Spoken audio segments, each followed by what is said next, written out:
यशाचं मूळ कारण आहे. त्याने ज्या व्यक्तीने मनामध्ये गाठलं की असं करायचं, त्याच्या मनामध्ये जर ठरलं असेल, तो एकटा का असेल ना, तो सर्व जगाला पाणी पाजू शकतो की ताकद त्या व्यक्तीमध्ये असायला पाहिजे. हे आपण शिवाजी महाराजांकडून शिकलो.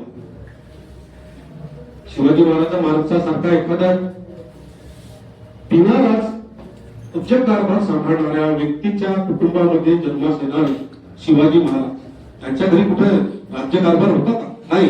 दुसऱ्याच्याकडे सुभेदारी करणारे त्यांचे वडील स्वतः राज्यकारभार हातात घेतात.